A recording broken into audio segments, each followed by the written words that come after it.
Tapi begini ya, yang jelas saya berharap sekali saya diundang sekali ini saja, jangan diulang. Karena mencintai ulama itu baik, tapi ngatur ulama itu dosa. Ini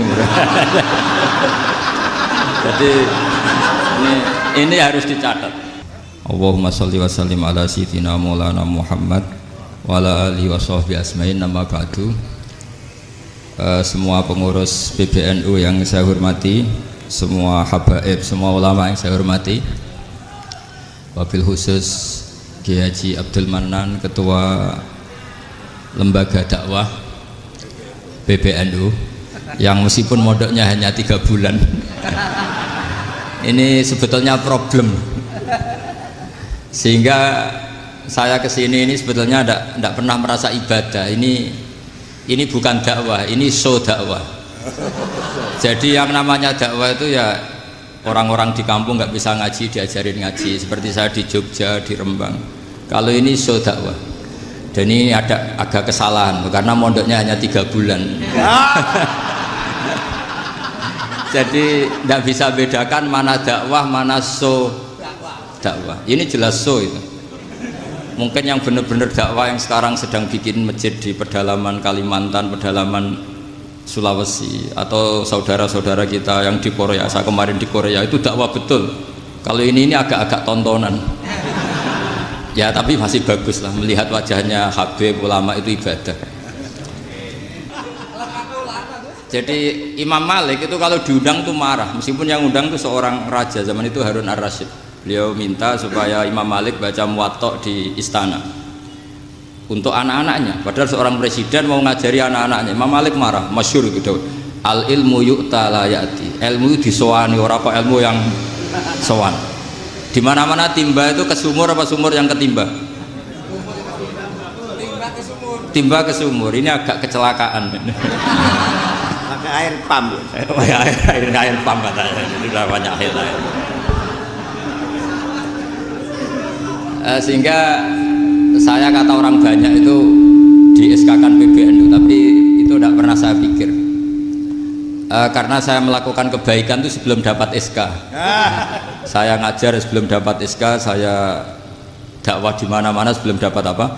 SK. SK saya langsung minallahi ta'ala, dari Allah Ta'ala. Jadi kalau PBNU niatnya ikrar bahwa orang yang sudah manfaat diangkat, itu saya terima. Tapi kalau merasa ngangkat saya, tak lawan di pengadilan. Karena saya sudah jadi kiai sebelum diangkat PBNU. Ya ini saksikan ya para muhibin saya. Jadi kalau SK itu ikrar, ngakui kalau Gus Bak manfaat, saya terima. Kan hanya ikrar saja, apa? Tapi kalau merasa ngangkat dari bawah ke atas, itu tak lawan sampai apa? Pengadilan, sampai di akhirat. Tersangkanya ya yang sedang jabat sekarang. Tapi saya yakin enggak, Kiai Miftahul Ahyar itu orang alim, karena alumni Sidogiri dan menantunya Syekh Ruki. Di antara gurunya itu pernah mbah mertua saya, karena istri saya orang Sidogiri. Beliau juga besanan sama keluarga Lasem, saya ini Durriyah Lasem. Pak Said Akil juga orang alim, mbah-mbahnya juga orang alim.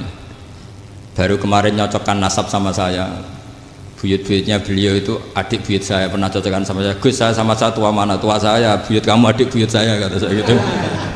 Tapi saya tetap hormat sama beliau karena ya pernah sepuh umurnya setidaknya.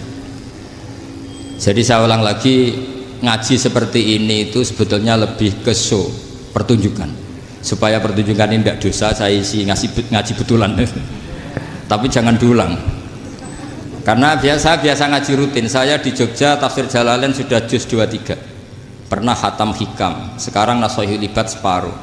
Saya ngaji di Sidogiri Itkon, di Sarang Balaghatul Quran, di Hajen Lubul Usul, tapi sarahnya yang Thariqatul Usul, sarahnya Mbah Sahal Mahfud. Jadi baru di sini ngaji bersaing sama orang yang mondok berapa? 3 bulan. Ini masalah. Masalah. Nggak boleh mondok itu harus buat tulis zaman. Tapi ya tidak apa-apa, mungkin laduni ya. Jadi kalau mondok cepet itu kemungkinannya apa? Laduni. Begini, tapi saya tertarik apa yang dikatakan Kiai Haji Abdul Manan tadi, menyangkut kalimat tauhid. Saya ngaji di mana-mana bilang, Kalau ngaji itu yang tahqiq, tahqiq itu detail. Detail itu bahasa Arabnya tahqiq. Jadi kita misalnya berpikir secara jernih, orang yang kafir 70 tahun itu pasti menjadi muslim karena melafadzkan la ilaha illallah. Dan itu bi ijma'il ulama. Semua ulama mengatakan demikian. Saya ulang lagi, itu bi ijma'il ulama.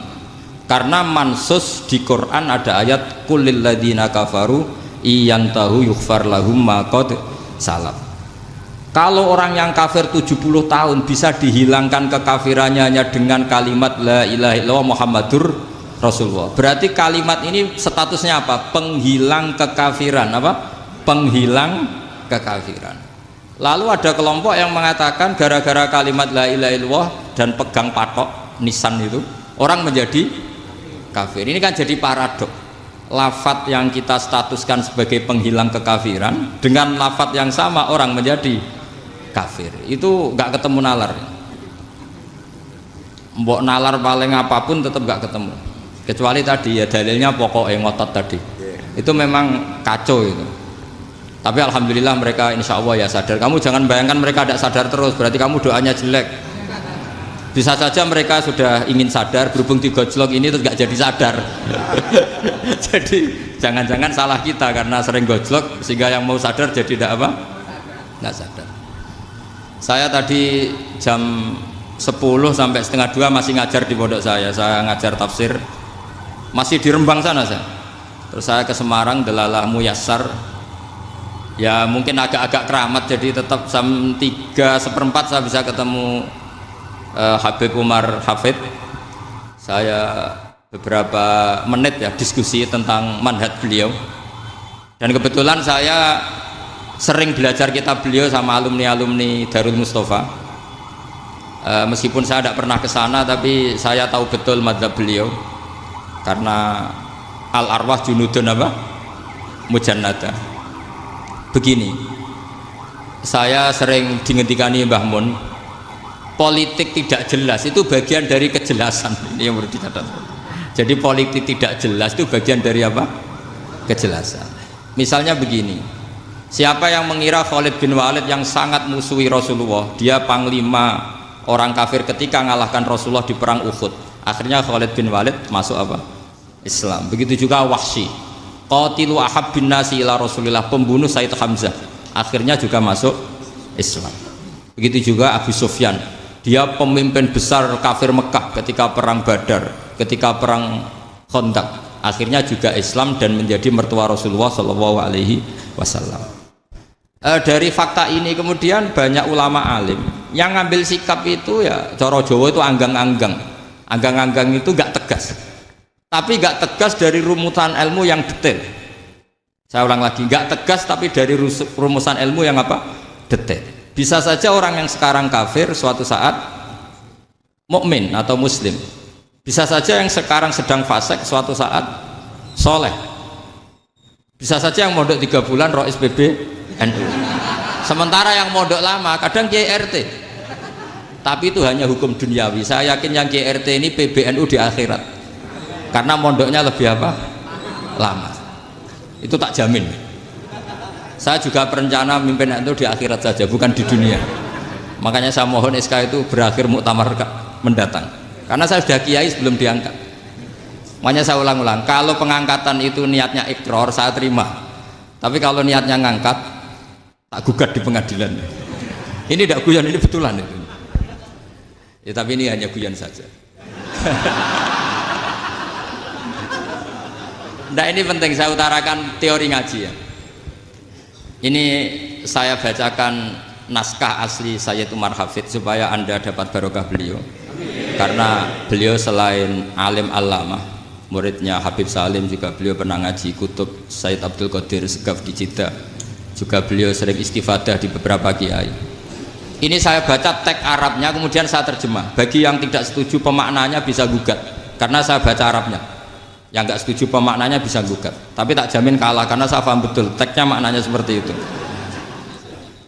Logikanya tadi ya, ketika Rasulullah ngambil sikap tegas kepada qatilu Hamzah yaitu Wahsy, dan ketika Rasulullah ngambil sikap tegas pada orang-orang yang mengalahkan beliau di perang Uhud, kaifa yuflihu qaumun fa'alu bi anbiya'ihim hakadha.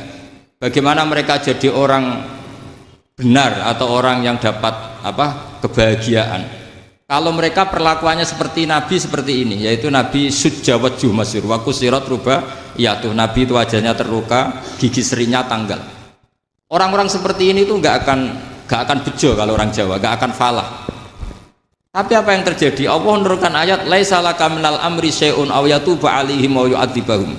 Muhammad itu bukan wilayah kamu ngecap orang, menstigmasi orang itu tidak wilayah kamu. Saya bisa saja mengampuni mereka atau menyiksa saya itu atau menyiksa mereka itu wilayah saya, kata Allah. Saya bisa saja mengampuni mereka atau menyiksa mereka itu wilayah saya. Sehingga akhirnya apa? Rasulullah tidak ngambil sikap yang mungkin orang lain mengatakan itu tidak tegas. Tapi itu kearifan. Betul, akhirnya Wahsy malah masuk Islam. Khalid bin Walid panglimanya juga masuk Islam. Dan beberapa orang kafir juga masuk Islam, termasuk mimbenihim ketuanya yaitu Abu Sufyan.